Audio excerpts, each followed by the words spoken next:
Hi everyone, welcome to the TriEssence martial art channel, another episode of Kung Philosophy where we explore various mystical and how to understand concept of Chinese traditional martial art armed with the knowledge of modern science and philosophy. So before I start with today's video, some of you should already have noticed that I'm in a different environment. This will be the first public video that I'm making since I've been staying in Cape Town for the next couple of months. Now I've already been through this with my Patreon supporters in my Patreon exclusive videos. So my supporters, if you're watching this video, just bear with me. I'm going to just briefly talk about this again. So since about a month and a bit ago, I've came down to Cape Town, which is another city in South Africa, for work reasons. Currently I am working on the production side of an HBO series called Warrior, which is currently being shooting in Cape Town Film Studio. So for the next couple of months, I'll be living in Cape Town and working on this production, which, if any of you know anything about the film industry, is quite time consuming. For the past weeks, our core time has been from 3:30 in the morning all the way to about 7:30 in the evening. So we've been working practically 12 to 15 hours daily. We do only work 5 days out of the week, so we have 2 days to catch up on sleep and everything, but it is still pretty stressful. Another thing that has actually been going on in my life is that I have re-enrolled into university. So many years ago, I went to a design school and I learned graphic design, and I did work as a graphic designer for a couple of years. But ultimately, I don't really enjoy the job, mainly because I just don't like the nature of the work, I guess. I just the fact that I'm helping big corps selling products to people who don't really need them. I have to try to convince the people that they do want to buy this product. It for me, feels very unfulfilling. I don't want to spend my life working in a high stress environment, peddling product to people, which makes me feel like myself as being a fraud.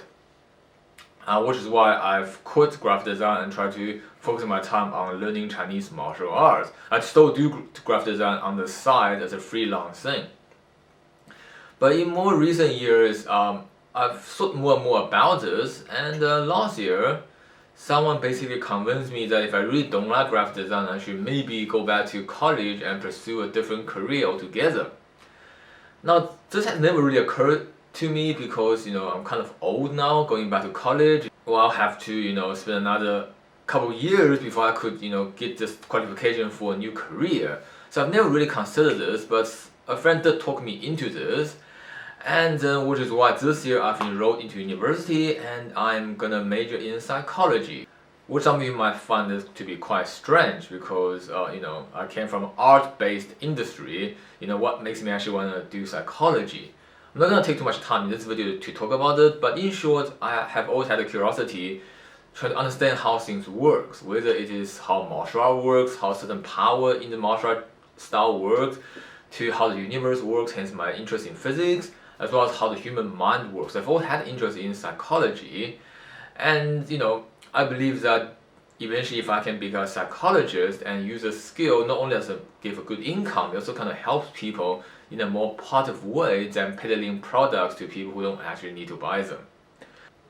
So I believe that I'll find a more self-fulfilling role should I become a psychologist or a therapist one day. Now obviously for the past couple of years I have been trying to build a career in teaching Chinese martial arts, but that has actually been proven to be quite difficult.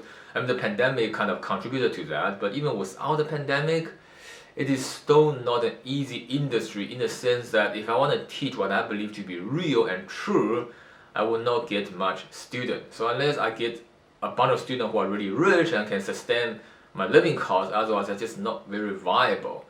I further confirmed this feeling when I visited Australia a couple of months ago. I visited one of my father's close friend, uncle of mine, Tang Laiwei, who used to be in the first generation Beijing Wushu team, a national champion in men's spear, among other things. So he has a very long-running Chinese martial arts school in Melbourne, Australia. So I went to visit his school. Now, this isn't to comment or criticize on his teaching or school, but after watching his classes, I just realized that is not what I want to do. if that's what it takes to run a successfully commercial school, it actually ruins Chinese martial art for me, because what I saw, again, it's not a criticism to him, but what I saw is that he's basically teaching a product, right? Everyone comes to class, they do a form, and then they do a weapon form, a sword form, then they do a fan form. It's like there's no in-depth knowledge on mechanics. They don't spend hours refining the same movement over and over to reach its actual internal quality. Rather, people are just interested in learning more forms. And I'm not going to be happy myself for teaching all these forms, which is why, if that's what it takes to run a commercially successful Chinese martial arts school, I'd rather just not run that and focus on Chinese martial art as a personal pursuit of knowledge, and rather seek career elsewhere, which is why I decided to enroll into psychology. Sorry this introduction took so long before I even get to the point of this video, but I guess a lot has happened since I last made a video, so I thought I'd just quickly get everybody up to date what's happening in my life, so for those of you who are following my channel. So while I'm studying psychology, I came across a very interesting study which gave me a further insight into this whole phenomenon of qi power that is found in Chinese martial arts, specifically in the internal sector and specifically in Tai Chi. Now, this has been a pretty old debate by now, and I've already made a couple of videos in the past talking about this, talking about the magical qi power, whether it's real or not. So for those of you that might not be up to date with this, let's just do a quick recap. So in this world, there are a bunch of people who claim to have supernatural power, quote unquote, that they can use the qi to manipulate others so that they can either affect their body and control the emotion without physically touching them, aka the no-touch KO people.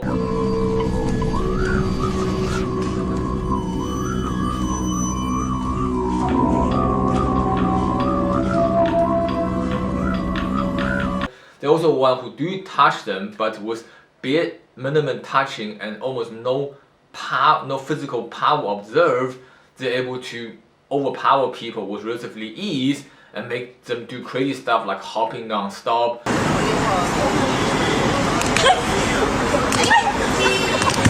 body spasm, and all kind of weird stuff. Now, commonly there are basically two trends of people when it comes to this type of topic. First, you have the believers who swear that these people are genuine and there's special power hidden in the Oriental martial arts circle that are able to make somebody almost superhuman-like, and and once you master this power, you can effortlessly defeat everyone in the world. So that's the one camp of belief. The other camp of belief obviously believe that the whole thing is fake and staged, and all the students that you ever see in these demos are just faking it to please their master, or maybe are getting some kind of monetary gain from pretending to fake these demos. Now, in my past video, I've already expressed that I don't think neither is true. So firstly, for the people that believe that this is a genuine, real superpower kind of thing that works on everyone and can make you effortlessly defeat opponents, the very obvious argument to that is, then why has no one ever used this to defeat somebody in the UFC or any other full contact tournament?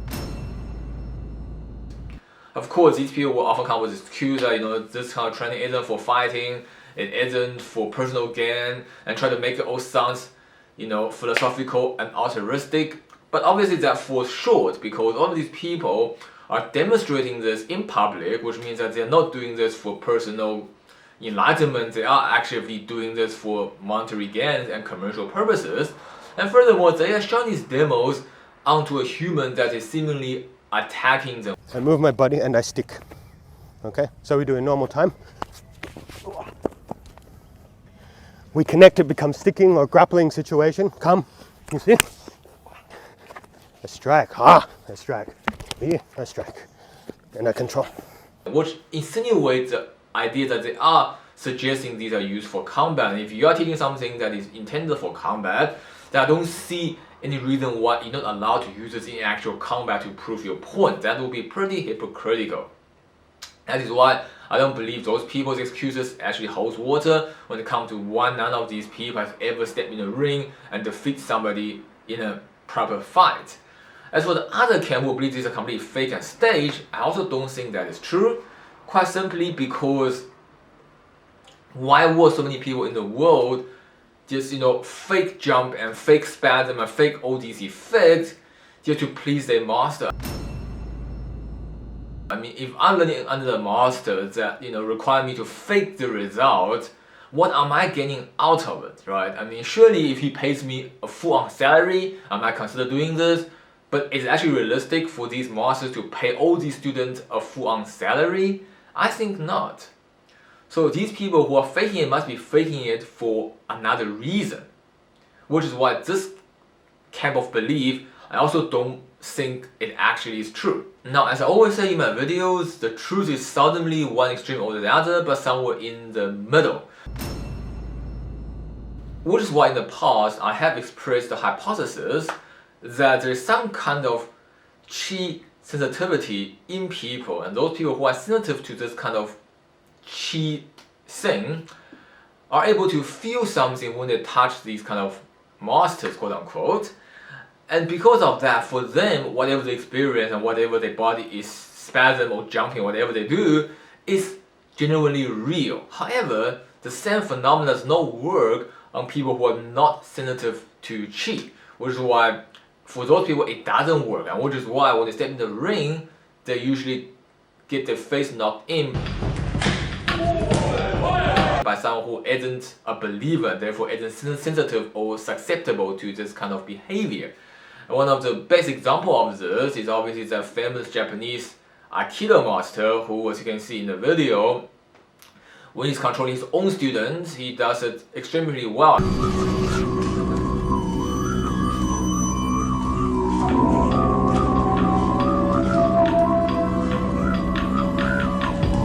And if you were to argue that all his students were just staging it to please him, just makes themselves look like retards, I really don't think that is possible or plausible.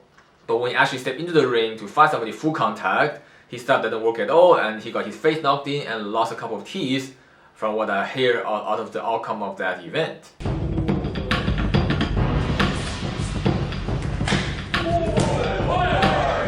Another very good example would be a famous Tai Chi master in China called Yan Fang, who a couple of years ago became infamously popular on Chinese social media because firstly, his student released a video where she was able to control her students with seemingly no effort. They were jumping, falling, and vomiting all kind of crazy stuff.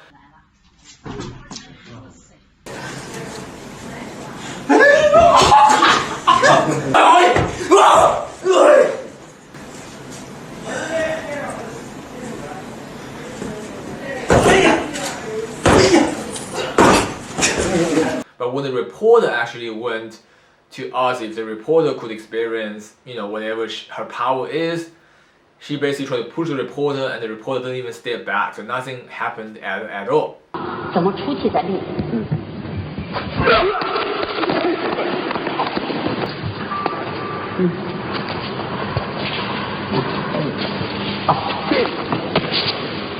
So these are all examples of how the kind of power works on some people, and her student will swear that this power is real. You can't even change their opinion even if you put a gun to their head. But to others, it's utterly nonsense, it doesn't exist at all. Which is why I came up with the explanation that those people might just be more sensitive to this phenomenon called chi, and therefore for them they experience something real, but for others who are not sensitive, it's not there at all. And this whole debate has even been pushed into a new height with the recently release of a quote-unquote documentary by the famous or perhaps infamous Adam Metzner called The Power of Chi. I mean, he himself is already a pretty controversial figure that I have done a video in the past about. In short, I believe he has genuine skills, but I don't believe everything he does in the demo and represent are genuine. I believe that he is covering up the actual mechanics in order to peddle a bunch of nonsense to make commercial gains. So recently he released a documentary video where he, explores the power of chi, by inviting various people from, some strongman champion, take you down, to some UFC champion. Too many people out there that are buying into this foolish shit. Let's go, champ! Among other famous hardcore martial artists, and inviting them on a trip to China to test various concepts of Qi with himself, among other masters such as the Wang lineage master Zhu Chunxuan.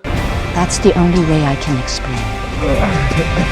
And they even hired Morgan Freeman to do the narration, which always makes the documentary look more legit. I have not watched the documentary myself because it costs money to watch it, and I want to pay money to watch that kind of video. So I can only comment based on a couple of trailers that I've seen. And to me, most of the things shown in the trailers are not what they pretended to be. So in this video, I'll attempt to explore and to explain the real secret behind the so-called power of Qi. Now, in the past, I believe that they're just people who are more sensitive to Qi, who actually feel these things and therefore are reacting in such a way. But in my recent study in psychology, more specifically in the study of hypnosis, I came to a new realization which I believe better explains this phenomenon than my previous hypothesis. Now, I know that for years now, some people have already been claiming that these phenomena are part of hypnosis. But I myself have never really bought into that hypothesis, mainly because I misunderstood hypnosis. And I believe a lot of other people out there, including my viewers, might have also fallen into the same trap of not actually understanding what hypnosis actually is. Now, the layman's general concept of hypnosis, which is largely perpetrated by mass media and public hypnosis experts, is that you put someone in a type of trance and and they don't actually know what they're doing, and you kind of have some kind of mind control over their behavior. But that's actually not true at all. In reality, hypnosis cannot really take control of somebody's mind, nor can you make them do anything that they don't want to do. And in fact, they are not actually in a trance at all. What actually happens is that you just put them in a relaxed state where they are more susceptible to suggestions. And those suggestions are usually things that they themselves are already willing or wanting to do. You're just giving them an easiest mental state or a reason for them to actually carrying them out. It's almost like you want to speak to a girl, but you are scared or embarrassed to do so. Hypnosis will put you in a, and if you drink some alcohol, it kind of lower your mind's alert and inhibition, and therefore it makes it easier to overcome your fear to speak to a girl. So that's sort of what hypnosis actually does. It doesn't put you in a trance, it doesn't put you in an outer state, it just puts you in a more susceptible state for suggestions. Now, how does this actually lead to this phenomenon of Qi power? Well, here's the thing.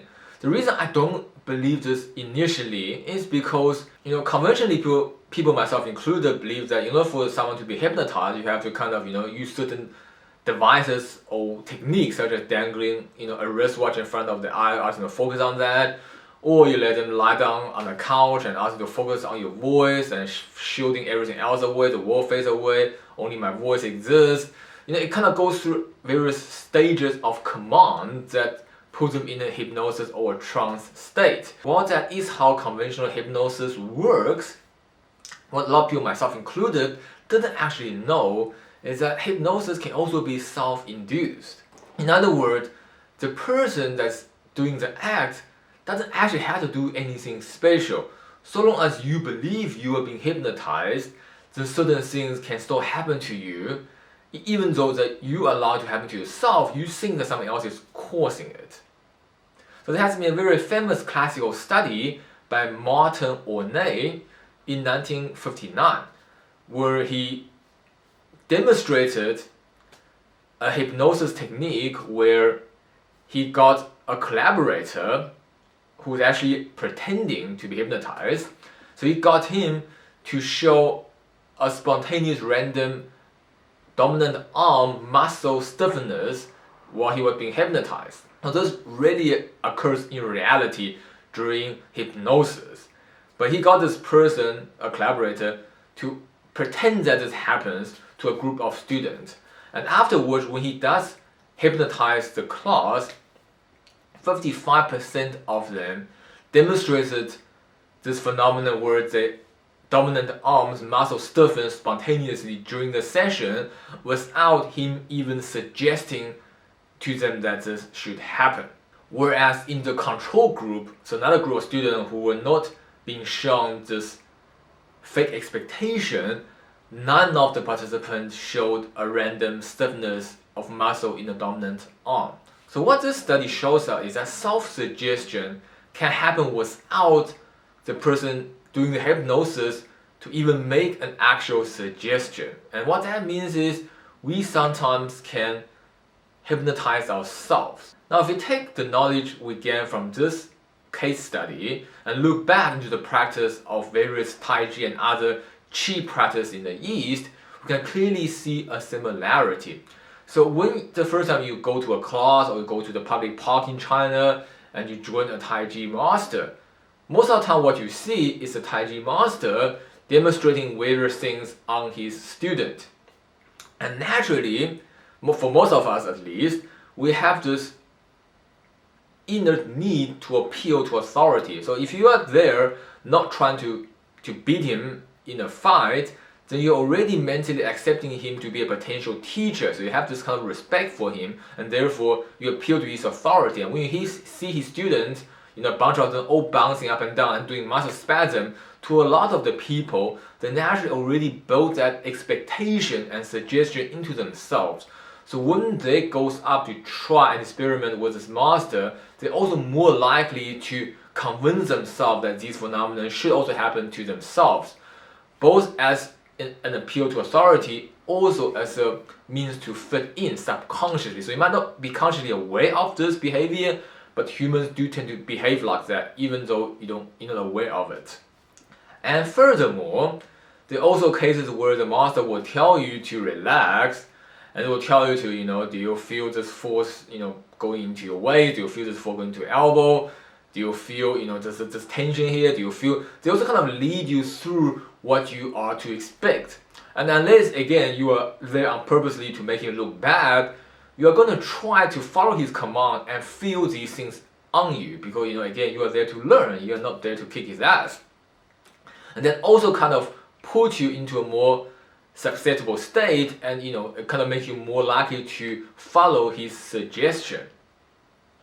So when a master says, now I've put my force on your waist, there might not be any force that he put physically, a Qi power, a Qi force on your waist, but the fact that he's leading you through this, you put your own focus and mind onto your waist, and naturally you feel something changes to the waist. And since your concentration on the waist, when you start applying a little bit of force to you, then you might feel that change on your waist, and therefore you move. This also explains why this kind of phenomenon doesn't work on everyone. As per study of hypnosis, the general population has various degrees of how susceptible they are to hypnosis. We don't yet understand why certain people are more likely to be hypnotized while others completely cannot be hypnotized, or why certain number of people in the population grew this ability to be hypnotized. Like, why would that kind of occur in a population? In terms of evolution and survivability, we don't yet know. But the study does show strong evidence that a large number of the population are more susceptible to hypnosis than others, and those who are not susceptible to hypnosis are not susceptible to suggestions, and therefore they're most likely also the type of person who won't feel anything when experiencing this kind of Qi behavior. Personally, every student of the course, myself included, were put through a hypnosis susceptibility test, and I naturally scored very low on the test, meaning that I'm very unlikely to be hypnotized. And quite interestingly, out of all my journeys in China, I've also never met a single master who could affect me with no touching type of Qi power, or just lightly touching but no motion, just kind of, that type of thing that you do see a lot, that's demonstrated by whether it's like Yan Fang or Adam Metzner or the Wang Yongquan lineage of Tai Chi. That again, that's not to say that the Wang Yongquan lineage of Tai Chi is fake. My own master was from the Shiming lineage. His power can work on me even when I don't want it to. While I would use all my structure force, fight against him, he will still overpower me. So I'm not saying that these things, that these monsters are completely fake, but there are a good portion of them that only relies on this kind of chi power. For me, they are probably more fake because it doesn't work on people who don't believe in it. So what I'm trying to clarify is that I'm not saying that Volume Chuan lineage is fake or bad. It's just that certain practices among them doesn't work on people who are not susceptible to this kind of self-suggestion. Now in my past videos, I have talked about even though this type of chi power doesn't work in a fighting context, it can still work for a teaching purpose. For example, in my lineage, we need to be more sensitive in order to understand where the body mechanic come from and how does it work. For example, by touching my master, I feel how his waist shift, how his chest concave, how everything works by just touching his wrist. And vice versa, when I'm doing the practice, then he will touch me lightly and be able to tell whether I'm doing correctly or incorrectly. So someone has argued to me that, that the type of chi still has a value in this regard. And I'm actually not saying that this kind of practice has no value at all. What I'm saying is that it has no value in combat. So using it as a training method is perfectly fine, but then it still doesn't mean that this chi power or this chi phenomenon is real. This whole training method can also be explained by self-suggestion and expectation. For example, when I'm touching my master's wrist and he's showing me how to do it, he will say, you see, now the power is sitting on my back, now it's sitting on my waist, now it's sitting on my hips. And as he's saying that, I'm trying to feel that power really shifting from his chest to waist to hips to foot and etc. So even though there might not be actual power shifting there, or maybe there is, but I can't actually feel it, I'm still creating the illusion in myself that I'm feeling it. And doing so, I'm pretty much going through the same stages of changes in my own body.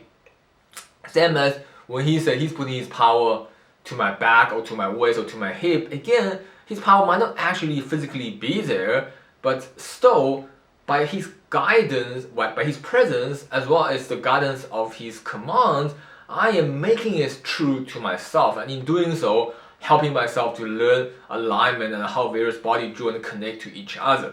So my point here is that chi doesn't have to be real for this type of teaching method to hold merit.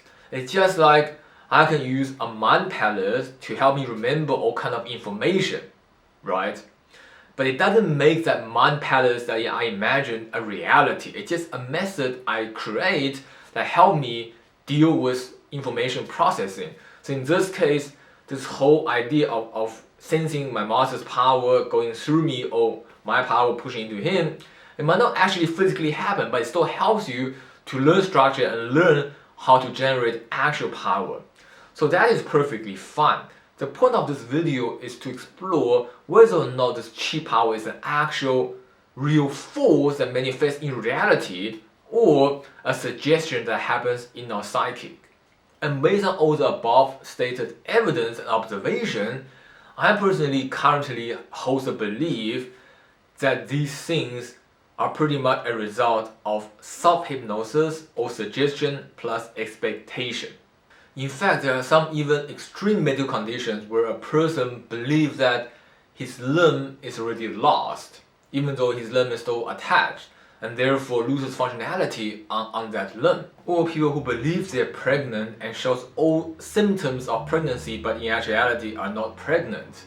In fact, there's a very old proverb and story in the Chinese culture called 杯弓蛇影, which talks about how a person went to another person's house, he drank the wine, and while drinking he saw a snake inside, and then afterwards he got home and got very sick, and the doctor could not cure him.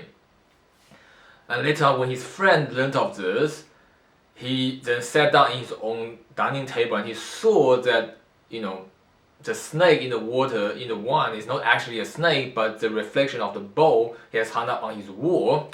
So he invited the friend to his house again, showed him what actually happens, and naturally the friend recovered without medication from his sickness.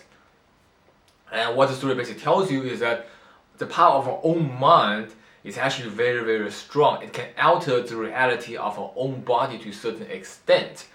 So if you believe something strong enough that happens to you, to some extent you can manifest it in your body. Okay, I'm not suggesting mind over matter in the sense that your mind can cure cancer or other incurable diseases, make your limb grow back, make you live 200 years old now, those nonsense.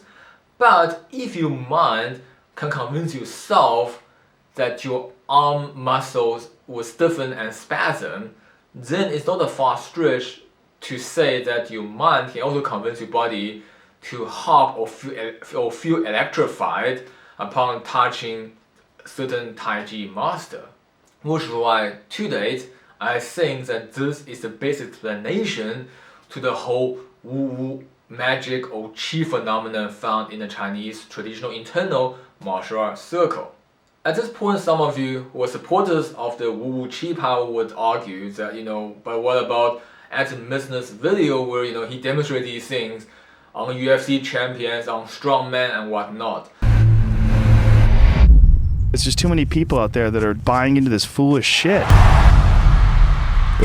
So firstly, there's always a possibility that those people are paid to be actors. And secondly, just because you are a strong man or you are a UFC champion does not make you less susceptible to self-hypnosis or suggestions. For example, a UFC champion's field of expertise is in the octagon, in the ring, fighting with MMA rules.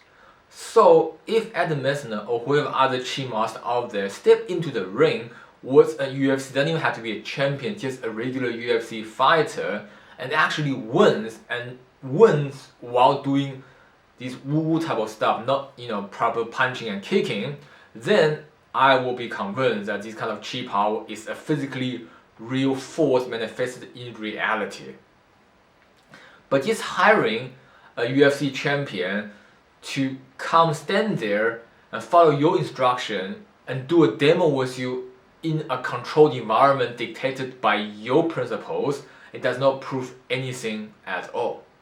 Unless the UFC title or the belt or a lot of money is on the line, so this said person doesn't actually have a dog in the fight.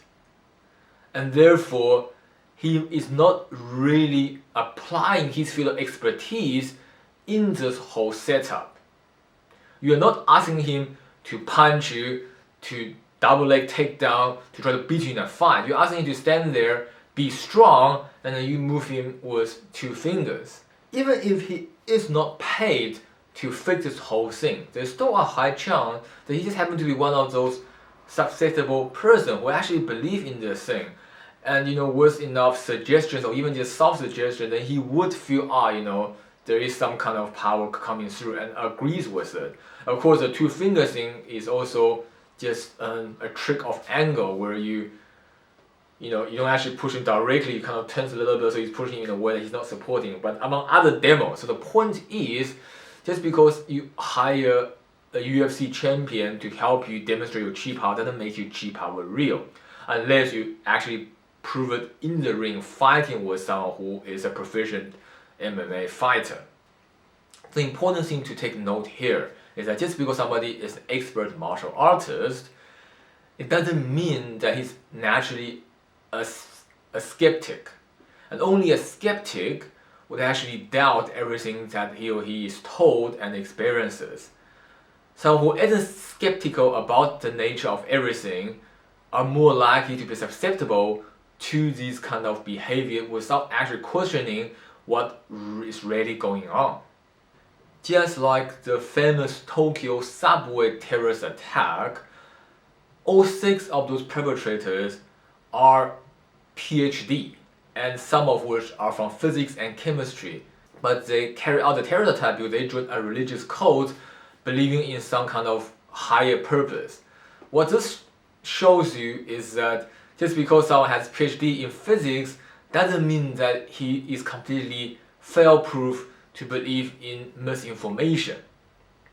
In the same way, just because somebody trains MMA or is a UFC champion, it doesn't mean that he isn't susceptible to these kind of Qi phenomena that actually aren't real. So ultimately, the only way for these cheap believers and peddlers to really prove their point is to just basically step in the ring and fight with a proficient fighter. But the fact that no one has done so to this day should be more than enough proof that this whole thing is not real. And for Adam Messner, there's a guy called Stuart Shaw, also from Australia, who for past over a decade has been trying to get Adam Messner on camera and to show his power on him, who is a non-believer. And Adam has been dodging him at every possible turn, and to this day, according to what I know, still hasn't really taken up the challenge. Of course, his supporters will say that Stuart Shaw is not worth his time, have malice intent and whatnot, but one can also just simply get to the bottom of the truth, which is that his power probably doesn't work on Stuart Shaw the same way it works on his student. And he knows this, which is why he actively avoids it, which is also why most of these cheap people, no matter what they claim, they actively avoid actual physical fight with anyone other than their own students who are already buying into their supernatural power and therefore does not put up a proper resistance or a fight.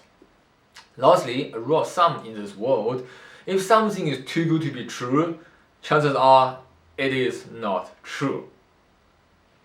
And if a bunch of people all claim something but no one can actually physically prove it or demonstrate it, then chances are they are basically talking nonsense. If you follow this guideline, then there's much less like chance for you to be fooled and fall victim to charlatans. Alright, that'll be all for today. I hope this video has made sense to you, and if you have been on the fence about the subject, I hope that my video has shed some new light onto the topic and make you understand this subject a little bit better. And if you found my videos interesting, do consider subscribing to my YouTube channel. And if you can support me on Patreon, that would be greatly appreciated. As always, a shout out to all my Patreon supporters. Thank you guys so much for supporting me, especially through the pandemic. And even though I'm really busy at the moment, I'll still try to regularly update my Patreon exclusive videos. And on my Patreon channel, I have a whole list of exclusive videos on the in-depth look at 4 fundamental forces, as well as how to apply those forces to each one, and also to other martial arts that I've done in the past, such as Wuxing Tongbei. So if you're interested in understanding the internal mechanics of Chinese martial art, then do consider subscribing to my Patreon channel and get access to those videos. Lastly, I'd like to remind everyone that we're still in the pandemic. It's not gone yet. So wear your mask, sanitize your hands, try to stay social distance if possible. Stay safe, stay healthy. Thanks for watching TriEssence martial art channel, and I'll see you next time.